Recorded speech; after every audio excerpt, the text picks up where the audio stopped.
أعوذ بالله من الشيطان الرجيم. بسم الله الرحمن الرحيم. إذا وقعت الواقعة ليس لوقعتها كاذبة خافضة رافعة.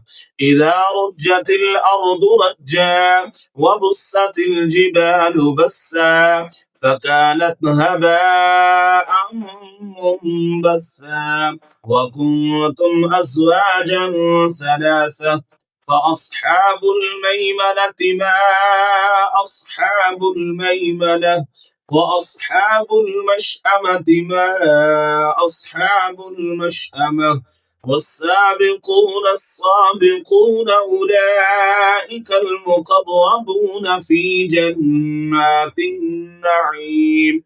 ثلة من الأولين وقليل من الآخرين على سرر موضونة متكئين عليها متقابلين. يطوف عليهم ولدان مخلدون بأكواب وأباريق وكأس من معين لا يصدعون عنها ولا ينزفون وفاكهة مما يتخيرون ولحم طير مما يشتهون وحور عين كأمثال اللؤلؤ المكنون جزاء بما كانوا يعملون. لا يسمعون فيها لغوا ولا تأثيما إلا قيلا سلاما سلاما. وأصحاب اليمين ما أصحاب اليمين في سدر مخضود وطلح منضود وظل ممدود وماء مسكوب وفاكهة كثيرة لا مقطوعة ولا ممنوعة وفرش مرفوعة. إنا أنشأناهن إنشاء فجعلناهن أبكارا عربا أترابا. لأصحاب اليمين ثلة من الأولين وثلة من الآخرين. وأصحاب الشمال ما أصحاب الشمال في سموم وحميم وظل من يحموم لا بارد ولا كريم إنهم كانوا قبل ذلك مترفين وكانوا يصرون على الحنث العظيم وكانوا يقولون أئذا متنا وكنا ترابا وعظاما أئنا لمبعوثون أو آباؤنا الأولون. قل إن الأولين والآخرين لمجموعون إلى ميقات يوم معلوم. ثم إنكم أيها الضالون المكذبون لآكلون من شجر من زقوم فمالئون منها البطون فشاربون عليه من الحميم فشاربون شرب الهيم هذا نزلهم يوم الدين. نحن خلقناكم فلولا تصدقون.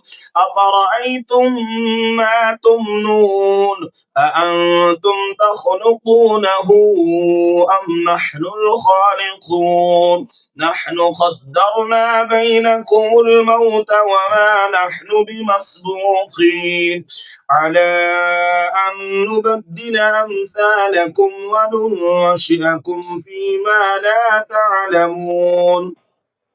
ولقد علمتم النشأة الأولى فلولا تذكرون أفرأيتم ما تحرثون أأنتم تزرعونه أم نحن الزارعون لو نشاء لجعلناه حطاما فظلتم تفكهون إنا لمغرمون بل نحن محرومون أفرأيتم الماء الذي تشربون أأنتم أنزلتموه من المزن أم نحن المنزلون لو نشاء جعلناه أجاجا فلولا تشكرون أفرأيتم النار التي تورون أأنتم أنشأتم شجرتها أم نحن المنشئون نحن جعلناها تذكرة ومتاعا للمقوين فسبح باسم ربك العظيم فلا أقسم بمواقع النجوم وإنه لقسم لو تعلمون عظيم إنه لقرآن كريم في كتاب مكنون لا يمسه إلا المطهرون تنزيل من رب العالمين أفبهذا الحديث أنتم مدهنون وتجعلون رزقكم أنكم تكذبون فلولا إذا بلغت الحلقوم وأنتم حينئذ تنظرون ونحن أقرب إليه منكم ولكن لا تبصرون فلولا إن كنتم غير مدينين ترجعونها إن كنتم صادقين فأما إن كان من المقربين فروح وريحان وجنة نعيم وأما إن كان من أصحاب اليمين فسلام لك من أصحاب اليمين وأما إن كان من المكذبين الضالين فنزل من حميم وتصلية جحيم إن هذا لهو حق اليقين فسبح باسم ربك العظيم.